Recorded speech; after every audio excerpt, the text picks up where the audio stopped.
Bloomberg Audio Studios. Podcasts, radio, news. I wanted to ask you, first of all, about what we've been learning about. The editor of The Atlantic found himself in a chat with some of the most senior members of President Trump's administration, national security staff, and by virtue of that, was privy to plans for an attack in great detail. Right. Your reaction to it, you sit on the Senate Armed Services Committee. So let me just start with, if Pete Hegseth had a shred of self-respect and decency, he would resign. That's what leadership is about. And instead, Pete Hegseth thinks it's all about, point at somebody else and minimize the problem and sweep it under the rug and deflect. You know, you want to be a leader of the finest armed forces in the world, then step up and take some responsibility. Should he be fired? You talk about him resigning. If he won't quit, then he should be fired. Because he has put our national security at risk. That's part one. Part two is, you realize a bunch of this is potentially, certainly, breaking the law. So, for example, because of the Freedom of Information Act, there are laws that require that people in the administration, all of them, have to preserve the records of their texting back and forth. I know this from the days when I served in the administration, and we were carefully cautioned about the importance of preserving records. Signal, as you know, disappears those records. And I will say on this, when I read how casually they just formed this chat, notice that's how you refer to it, right? To discuss the national security issues and the bombing of another country. How many other times are they using Signal, and what are they using it for? So this is a moment, we need some of those congressional investigations. We need a hearing in the Senate. We need a hearing in the House. I remember all of the hearings before. When there was a question about Hillary Clinton's emails, I want to run the tape on how many Republicans talked about the importance of accountability and getting to the bottom of this. Where are they right now? I'm ready for those hearings, and the FBI needs to step up. This was a chat that was organized by Mike Waltz, the President's National Security Advisor, and he addressed this in an interview on Fox News. Here's what he said: "We made a mistake. We're moving forward." I noted that, by and large, the response from the administration has been there wasn't classified information here, and as a result of that, The Atlantic released screenshots of a lot of these conversations. We learned that there was information about planes, timing of this attack. You talk about the need for hearings. Are you optimistic that that's going to happen and that you're going to get to the bottom of what was in fact discussed on that chat? So I think this is a question fundamentally about where is power in this country. I get it. Elections, we pick a president picks a team, and that's where power resides in terms of the execution day-to-day of various policies. But ultimately, it's people across this country. And when people across this country say, wait a minute, the Secretary of Defense, I mean, this is not some random guy off the street who stumbled across some secret information and kind of didn't know how to handle it. This is the Secretary of Defense. And the Secretary of Defense went right along with exchanging this information in a place that is not secure. Again, I just got to stress, over here, we want to look at any secret information, any confidential information, any classified information. You got to go down to a secure location to do it. You physically have to go in. You have to hand over your phone. By the way, somebody stands at the door and says, do you have any electronic devices on? And you've got to say, no, I don't, before you're allowed to go. Pencil and paper is how high-tech they get, because of the importance of protecting candid conversations that need to occur.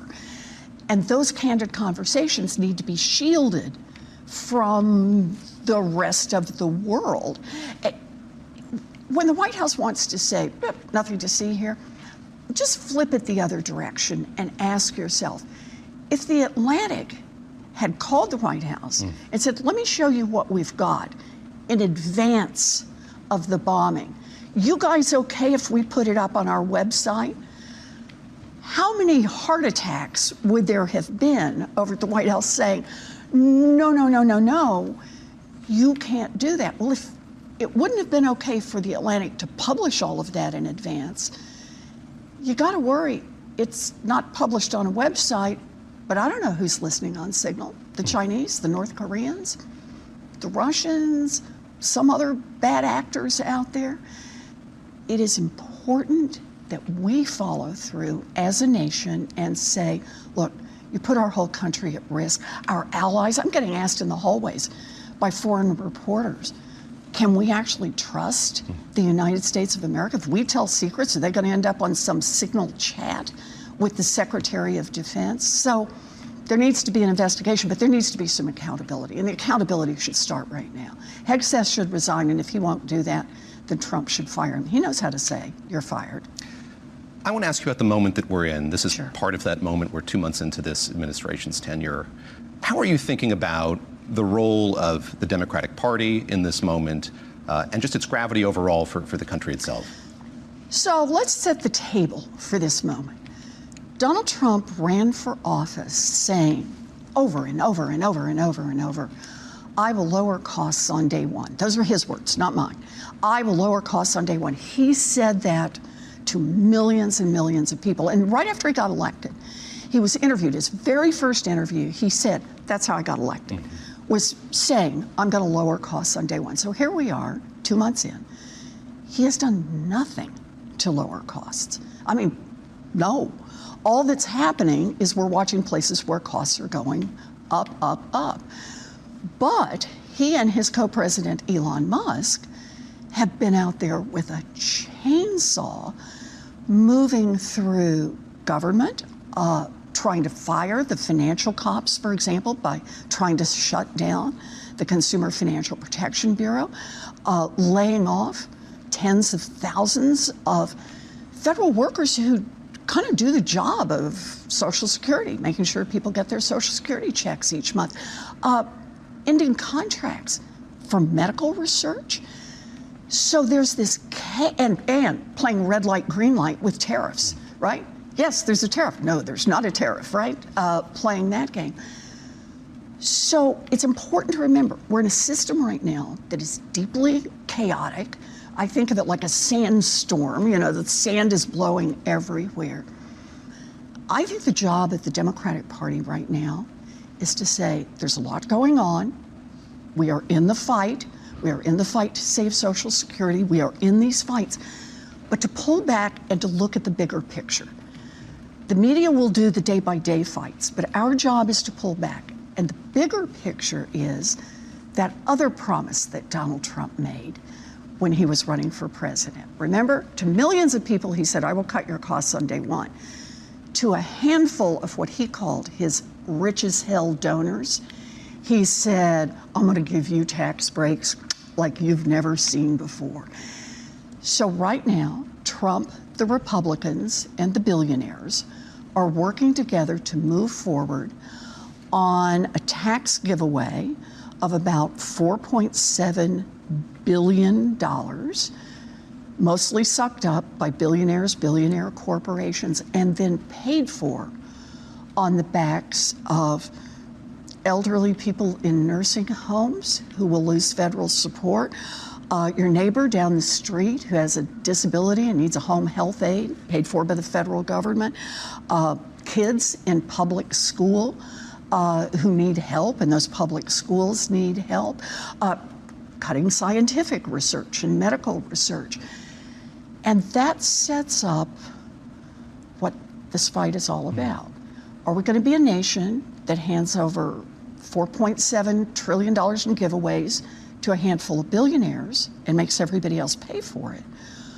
Or are we going to be a nation that says no to tax cuts for those guys and says, we're going to invest in an America where everybody gets an opportunity? The leader of Democrats in the Senate, Chuck Schumer, has a book out, so he's been talking a lot, and something he's brought up over and over again is he doesn't think that we're at a constitutional crisis yet. I wonder if you agree with him in that regard, and if so, what is the threshold when we would be facing one? So I have to say, before we got here in the last 2 months, I would have described a constitutional crisis as like a light switch. You're not in one, you're not in one, you're not in one, and then all of a sudden you are in one. I've come to think about that differently. when you've got a president who just right out of the chalks says, yeah, I know the Constitution says birthright citizenship, but Constitution's Constitution. I don't have to pay attention to that. When you've got a president that has a co-president who poses with a chainsaw and has a job in government, doesn't have a job in government, fires people illegally, tries to shut down agencies illegally, cuts off contracts illegally. In other words, shows a hostility to the law. That's deeply worrisome. So I worry that we move increasingly toward an administration that's not just saying, I'm going to be a more robust president. And I get it. Presidents look at this differently. Some a little stronger, some a little weaker. But a president that says, there are no constraints on me. And that takes me back to Constitutional Law 101. Legislature writes those laws. That's our part. Congress. The administration, president and those who work in the administration, administer those laws.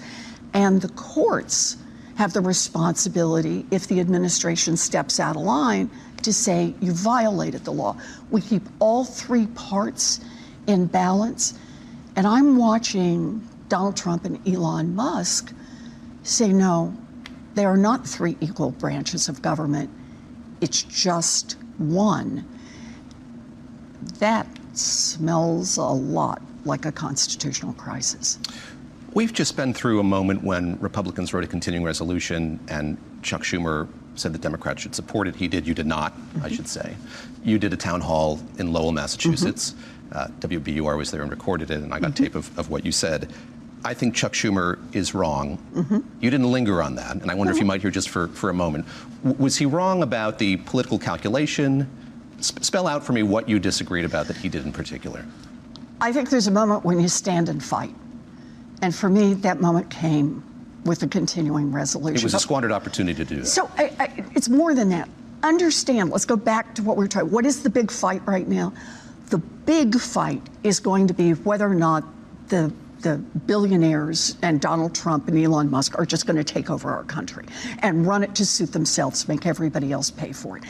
That's what the budget is all about. We do a lot of other things in Washington, but you want to know our values? Take a look at the budget.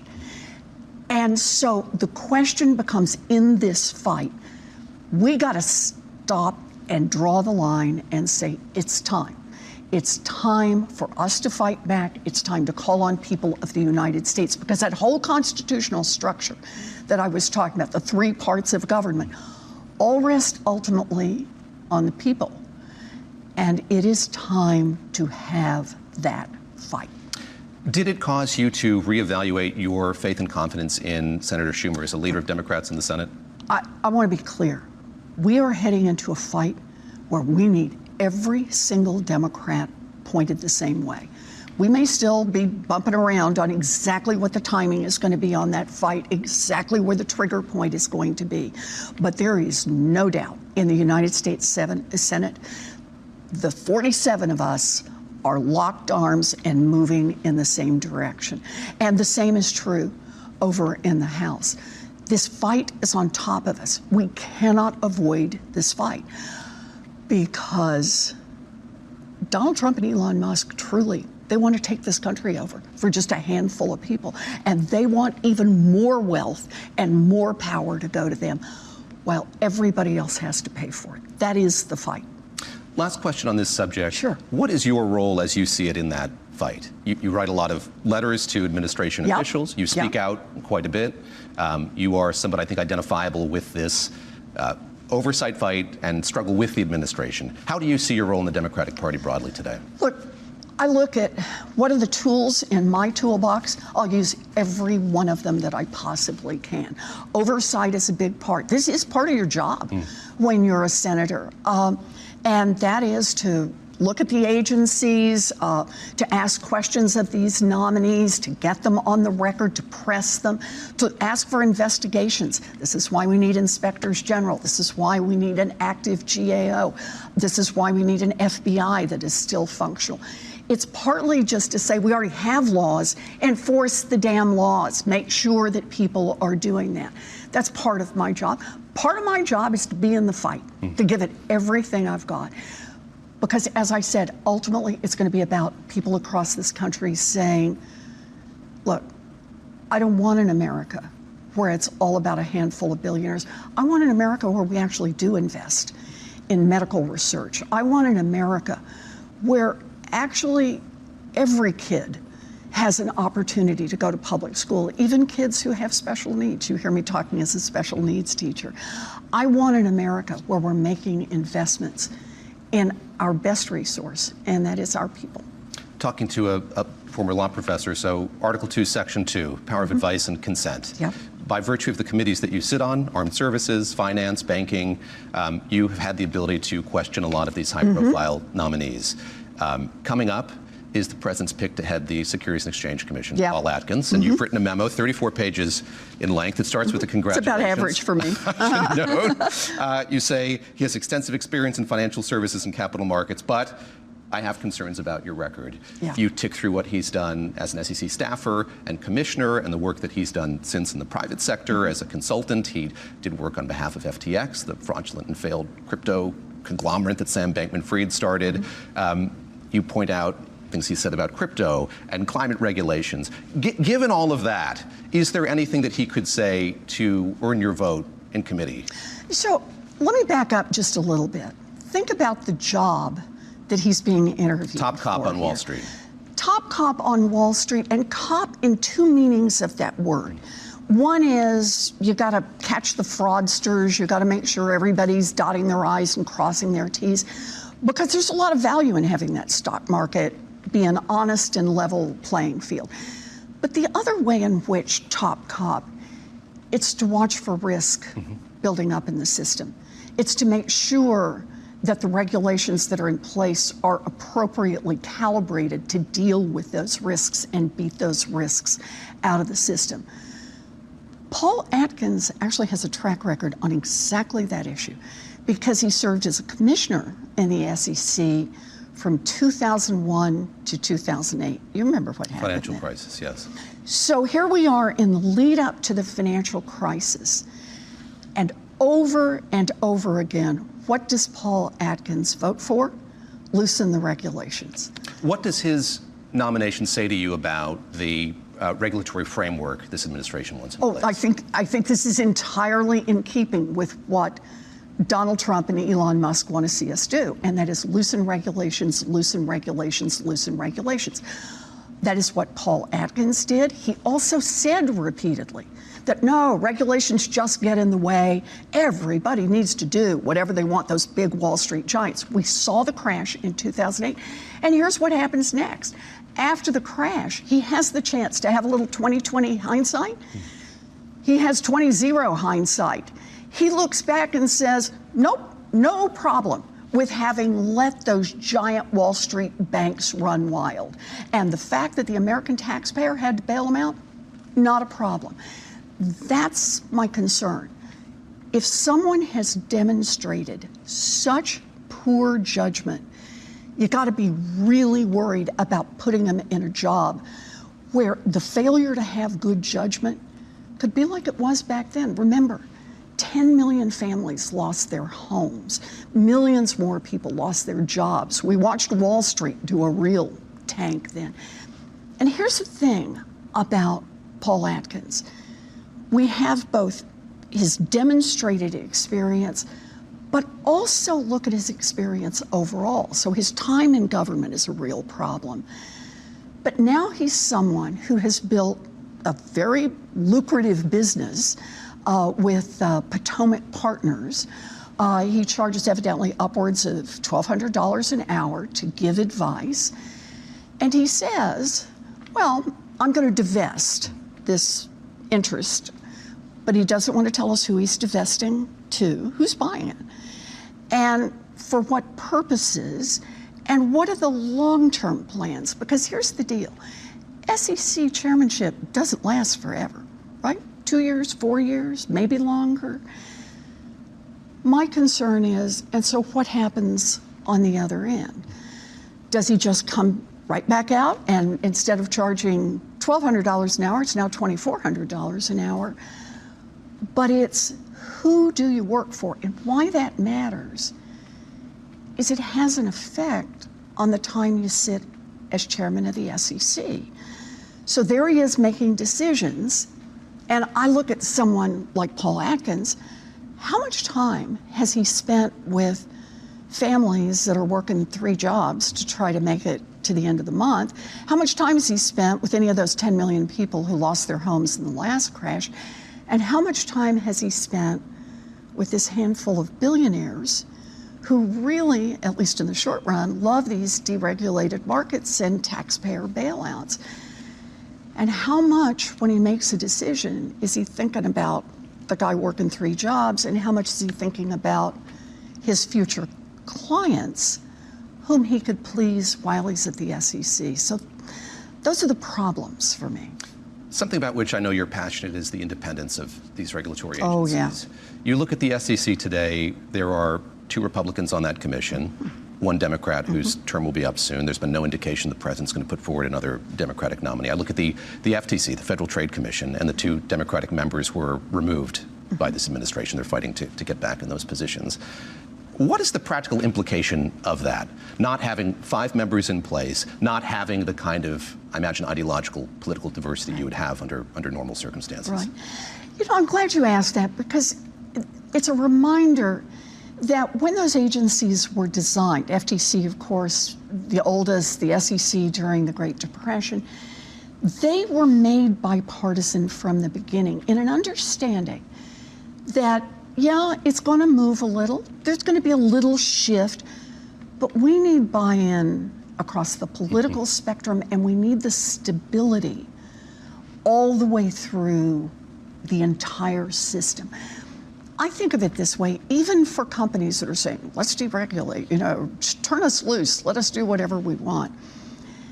At the end of the day, yeah, that may feel good in the short term. You may be able to figure out how to cut a corner here and make a little more money.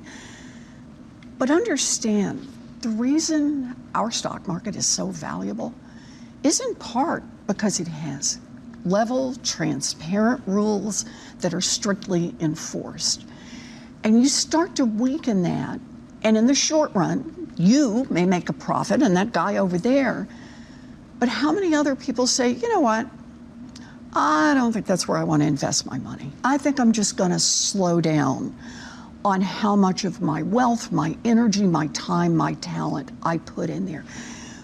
We have built a legal structure that in many ways is the envy of the world. There's a reason investment comes into the United States, and it's because you count on those structures independent of whether you've got a Democrat or a Republican in the White House. The structures work. When Donald Trump and Elon Musk come in and don't just say, you know, let's give a little different emphasis, but they want a chainsaw. They want to just get rid of everyone who doesn't follow their deregulatory agenda, their boost the billionaire agenda. That's going to cost everybody in this country. I want to stick with the FTC and what happened there, Sure. because we've heard from the Fed chairman, with whom you've had your share of disagreements, I should say, over policy and duplicate hearings. But not over his independence. Not over his independence, and that's where I want to go. Should he be worried as he watches what happened at the FTC about his and his colleagues' ability to keep their positions in the Federal Reserve? You know, I want to say no, he shouldn't be worried, because I stand staunchly behind the independence of the Fed. But damn, I stand staunchly behind the independence of the FTC and behind the independence of the SEC within their statutory neighborhoods. But that's the question. If Donald Trump can just start getting rid of everyone who disagrees with him anywhere in government, for me, it started actually with the inspectors general. If he can just fire those inspectors general, even though the statutes say that they have job protection and can only be fired for cause, if he can just mow through every civil servant, if he can just mow through the Consumer Financial Protection Bureau, it's a form of lawlessness, and all the power belongs to the king, that it suggests nobody is safe, not even the chairman of the Federal Reserve. I'm going to guess that the person you'd most like to have in a seat in front of you in a hearing room is Elon Musk, who, of course, is not a cabinet appointee. That's right. In fact, what is he? Can you just tell me? I read court here documents, and I hear that he's nothing. He's just the guy who stands there in the White House. But it gets to this issue of who does hold him to account. Yeah. And in your capacity as senior senator from Massachusetts, ranking member of the Banking Committee, how do you get answers from somebody who, again, has no official position, traditional official position, but is doing so much to reshape the bureaucratic landscape, the regulatory landscape, in fact, the whole government? Yeah. So let me do two parts here. The first one is, I want to remind you, after Donald Trump was elected, one of the very first letters I wrote was to Elon Musk. Mm-hmm. And I said, I've read the declaration, you want to cut $2 trillion from the budget, which he then trimmed down to $1 trillion, which he then trimmed down to $500 billion. I said, don't give up, don't give up. You can cut $2 trillion in waste and fat out of the budget. And here's a list of 30 things that I've been working on for a long time here in Congress, that I've seen kind of an insider's view on some of this, places where we could make cuts that would make our government actually more efficient, that would make our government work better. You want to go to work? I'm ready. I'm ready. And you don't have to promise to do all 30. Just pick any of them. This is a menu. Just take whatever you like on this. No answer. And instead, he goes out and just starts firing people. And now this moves into the second part of the answer. He does things that are illegal. And there's just not much doubt about this. He fires people who, under law, have certain job protections, can only be fired in certain ways. He goes out there and cancels contracts, government contracts, that can only be canceled by a federal contracting official. I mean, look at the laws, just boring old laws about this stuff.